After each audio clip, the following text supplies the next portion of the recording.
Hello बच्चों, कैसे हो आप सभी। आशा है कि आप सभी अच्छे होंगे। जैसा कि आपको ज्ञात है कि हमारे लिए सीबीएसई ने रिवाइज्ड सिलेबस अपडेट करवा दिया है और उसके हिसाब से हमने क्लासरूम में एग्ज़ाम पैटर्न जो रहेगा प्रश्न पत्र का वो हमने जान लिया था। साथ ही किस तरह के प्रश्न क्षितिज कृतिका से पूछे जाएंगे और व्याकरण के बिंदुओं पर भी हमने चर्चा की है। लेकिन कुछ बच्चों की क्लासरूम में वो क्लास मिस हो चुकी थी, है ना। तो इस वजह से हमने सोचा कि चलो एक ऐसा वीडियो आपके लिए प्रोवाइड करा देते हैं जिसमें आपको सारा सिलेबस कि कौन कौन से टॉपिक्स हमारे आने और किन किन टॉपिक्स को हटा दिया गया है उसके बारे में हम कुछ चर्चा करेंगे। साथ ही जो हमारा परीक्षा का जो प्रारूप है प्रश्न पत्र का उसके बारे में भी कुछ चर्चा करने के लिए हम आज आपके सामने आए हैं। इसको समझने के बाद भी अगर आपको कोई और दिक्कत आती है तो आप कमेंट सेक्शन में कमेंट करके पूछ सकते हैं। आइए शुरू करते हैं। देखिए, सबसे पहले जो हमारे सामने सीबीएसई का जो पाठ्यक्रम दिया गया है सत्र 2020-21 का, तो इसमें हमारे सामने पहले जो टोटल 22 जो लेसन थे, ठीक है, उन 22 लेसन में जिसमें क्षितिज और कृतिका को मिला करके 22 पार्ट थे उसको 50% तक कम कर दिया गया है, जिसमें आपके सबसे पहले काव्य खंड जो क्षितिज का है उसमें सिर्फ पद दिए गए हैं सूरदास जी के। फिर दूसरा जो लेसन है वो है राम लक्ष्मण परशुराम संवाद, तुलसीदास जी द्वारा रचित है जो कि बालकांड से लिया गया है। फिर तीसरा काव्यखंड में है उत्साह अट नहीं रही है, जिसके लेखक हैं सूर्यकांत त्रिपाठी निराला जी। इसके बाद चौथा जो पाठ है कन्यादान, जिसके लेखक हैं ऋतुराज जी। ये 4 पाठ हमारे काव्य खंड में हमें मिलेंगे। इसके बाद गद्य खंड में नेताजी का चश्मा, जिसके लेखक हैं स्वयं प्रकाश। दूसरा है बाल गोविंद भगत, जिसके लेखक हैं रामरक्ष बेनीपुरी। तीसरा पाठ है लखनवी अंदाज, यशपाल जी द्वारा रचित। और लास्ट में हमारा जो गद्य खंड में पाठ है मानवीय करुणा की दिव्य चमक, सर्वेश्वर दयाल सक्सेना जी का। तो ये कुल 8 पाठ क्षितिज में हमारे पाठ्यक्रम में इस बार शामिल किए गए हैं।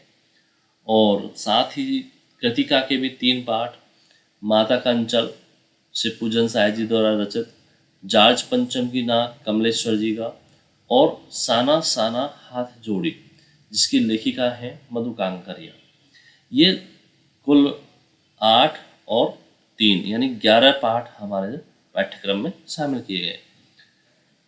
देखिए, व्याकरण में इस बार थोड़ा सा परिवर्तन हुआ है, वो अभी हम आपके सामने डिस्कस करेंगे। लेकिन उससे पहले हम कुछ ये जान लेते हैं कि हमारे सामने जो इस बार सीबीएसई के नवीनतम निर्देशानुसार निम्नलिखित पाठों से प्रश्न नहीं पूछे जाएंगे। तो इन पर एक बार सरसरी निगाह डाल लेनी है। आपको इन पाठों से कोई मतलब नहीं है इस बार, है ना। आपको सिर्फ ये जो पाठ दिए हुए हैं 11 पाठ, इनको ही सिर्फ याद रखना है।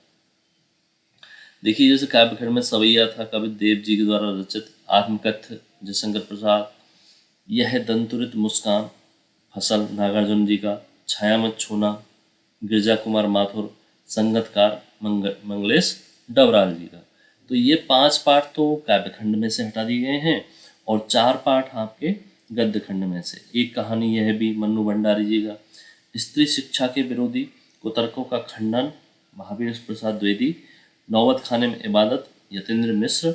और संस्कृति बदंत आनंद कौशल्यन, है ना। तो ये 4 पाठ आपके गद्य खंड से भी रिमूव कर दिए गए हैं। साथ ही कृतिका की जो कुल 5 पाठ थे उनमें से एही ठैया झुलनी हिरानी हो रामा शिव प्रसाद मिश्र रुद्र जी की, और मैं क्यों लिखता हूँ अज्ञे जी का, ये हटा दिए गए हैं। अब हमें सिर्फ अपने इन 11 पाठ पर फोकस करना है, बार बार इन्हीं को रिवाइज करना है, इन्हीं के प्रश्नोत्तर पढ़ने हैं, इन्हीं का हमें भावार्थ करना है। साथ ही व्याकरण के जो कुछ टॉपिक्स हैं इनको भी हम जान लेते हैं।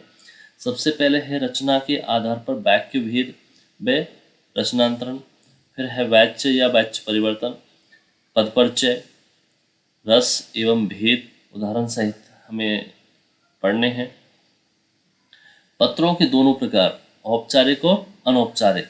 ठीक है, अब देखिए इसमें अब कई बार क्या हुआ है कि पत्र तो अपने पहले ही 5 नंबर का आता था, है ना, लेकिन जो निबंध जो आता था, है ना, उस निबंध को 10 नंबर की बजाय इस बार सिर्फ 5 नंबर का कर दिया है, और बाकी के 5 नंबर अपने इसमें संदेश लेखन, एक नया टॉपिक ये जुड़ गया है। ठीक है, विज्ञापन लेखन पहले भी था, ये भी 5 नंबर का है, तो कुल ये 20 अंकों का ये अलग से दिया गया है। इसके बाद जो अपठित पठित गद्यांश और पद्यांश, ये भी आपके इस सिलेबस में पहले भी आते थे और इस बार भी शामिल किए गए हैं। हमारे ज़्यादातर जो पाठ्यक्रम का जो प्रश्न पत्र प्रारूप जो बनाया गया है सीबीएसई के द्वारा, उसमें ऑब्जेक्टिव टाइप यानी कि आपके जो कई जो अपने हेलो, हाँ जी, तो इसमें बहुत जो ज़्यादातर जो क्वेश्चंस हैं ऑब्जेक्टिव टाइप इसमें शामिल किए गए हैं। आइए अब हम इसके बारे में जान लेते हैं कि कौन से प्रश्न कितने नंबर्स के आएंगे। देखिए, यह आपके सामने परीक्षा हेतु पाठ्यक्रम जो विनिर्देशन सीबीएसई के द्वारा दिया गया है, उसमें किस तरह से प्रश्नों का मार्किंग की गई है। सबसे पहले है आपके सामने कि पैसेज जो आएंगे अपने गद्यांश और काव्यांश। ठीक है, ये 5-5 नंबर के आएंगे। ठीक है, इसमें 2 गद्यांश दिए जाएंगे और 2 पद्यांश दिए जाएंगे। ठीक है, आपको उनमें से अपना एक का चयन कर लेना है। ठीक है, दोनों में से कि एक हमने 2 गद्यांश में से एक गद्यांश सेलेक्ट कर लिया और दूसरे पद्यांश में से काव्यांश जो है उसमें से एक का सिलेक्शन कर लेना है जो आपको आसान लगे, और उसी के 5 जो क्वेश्चंस हैं, प्रश्न जो हैं, उनका आपको उत्तर देने। ये टोटल आपके 10 नंबरों के आएंगे। फिर है व्याकरण के लिए निर्धारित विषयों पर विषय वस्तु का बोध कराने हेतु बहुविकल्पी प्रश्न। बहुविकल्पी मतलब वही ऑब्जेक्टिव टाइप, जिसमें आपके सामने 4 विकल्प दिए जाएंगे और उन विकल्पों में से आपको सही उत्तर का चयन करना है। ये सबसे बहुत बढ़िया बात है कि आपके सामने प्रश्न है और उसका उत्तर भी दिया गया है, तो आपको बस सिर्फ नज़र भर कि इसमें से सही उत्तर कौन सा होगा, वही आपको अपनी आंसर शीट में लिख देना है। तो इसमें जो 16 प्रश्न जो दिए जाएंगे उसका डिवाइडेशन कैसे होगा। सबसे पहले आपकी जो व्याकरण है ना, इसमें व्याकरण के आधार पर रचना के आधार पर वाक्य भेद है जो कि 4 अंकों का है, वाच्य है वो भी 4 अंकों का है, पदपरिचय वो भी 4 का है, और रस ये भी आपके 4, यानी टोटल 16 नंबर का, है ना, 16 नंबर्स के आपके व्याकरण में से प्रश्न पूछे जाएंगे। ठीक है, इसके बाद है अपनी पाठ्य पुस्तक जो कि क्षितिज और कृतिका में से किस तरह के प्रश्न आएंगे वो हम अभी जान लेते हैं। इसमें सबसे पहले जो गद्य खंड दिया गया है, गद्य खंड जो अभी हमने आपके सामने डिस्कस किए थे, गद्य खंड के कौन से, ये 4 पाठ।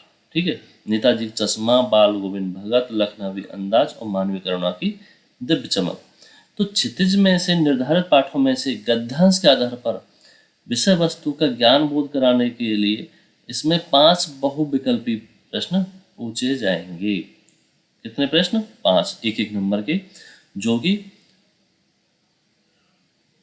4 जिसमें विकल्प दिए होंगे, आपको सही उत्तर का चयन करना है।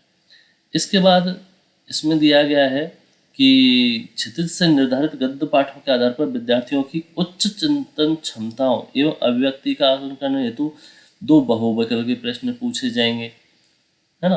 तो इसमें 2 अंकों का ये हो गया, एक नंबर के 2 हो गए। फिर आता है काव्यखंड।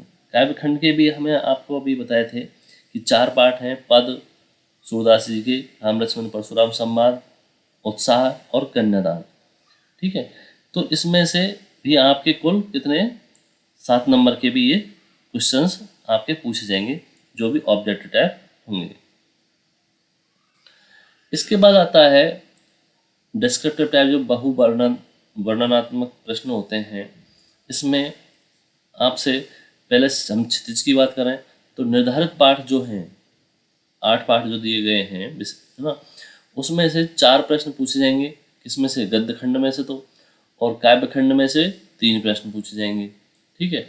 और कृतिका, जो कृतिका अपनी पाठ्य पुस्तक है, उसमें से भी 2 प्रश्न पूछे जाएंगे, जो कि 6 अंकों के होंगे। टोटल कितने हो गए? 6 और 6 12 और 8 20, यानी कुल 20 अंकों के आपके जो प्रश्न हैं 2-2 नंबर के, वो पूछे जाएंगे। ये 3 नंबर का होगा, सॉरी, जो कृतिका का है वो 3-3 अंकों के 2 प्रश्न होंगे। अब जो हमारे सबसे ज़्यादा मार्किंग वाला जो पोर्शन है 20 अंकों का, ये व्याकरण में, है ना, वो कैसे डिवाइड होगा वो हम थोड़ा सा जान लेते हैं।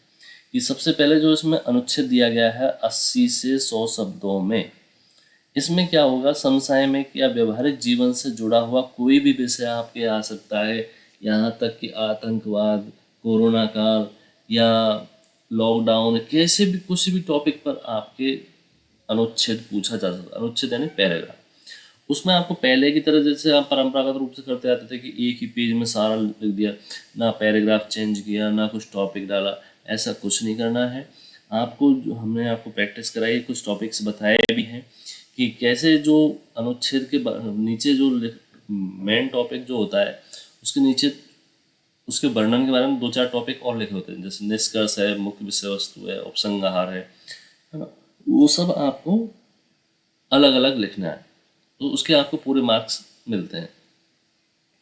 फिर है आपका 5 नंबर का औपचारिक एवं अनौपचारिक पत्र लेखन। ठीक है, ये आप जानते ही हैं। अगर इसमें हम और कोई दिक्कत हो तो आप हमसे पूछ सकते हैं।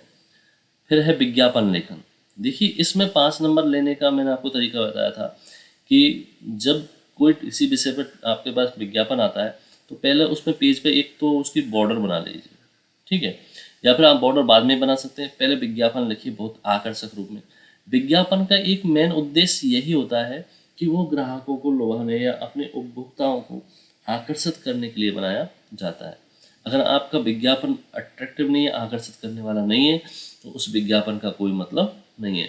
तो आप इसमें चित्र भी बना सकते हैं, कुछ कविताएं छोटी सी 1-2 लाइन की वो लिख सकते हैं, है ना, कुछ छूट या डिस्काउंट जो आप दे रहे हैं वो। साथ ही नीचे उस जिस प्रोडक्ट के आप विज्ञापन बना रहे हैं, जिस भी उत्पाद का, उसका एड्रेस जरूर लिखें, पता। ठीक है, अगर पता नहीं होगा तो उसके बारे में आप खरीदने वाला कहाँ जाएगा, है ना। तो विज्ञापन में ये चीज़ जरूरी होती है। अभी जरूर नहीं कि आपको किसी सामान को, जैसे कि पहले कभी केश तेल पे आ गया या साबुन पे आ गया या घड़ी, डिटर्जेंट, कुछ भी आ सकता है ना। तो इस तरह का जरूर नहीं हुआ है।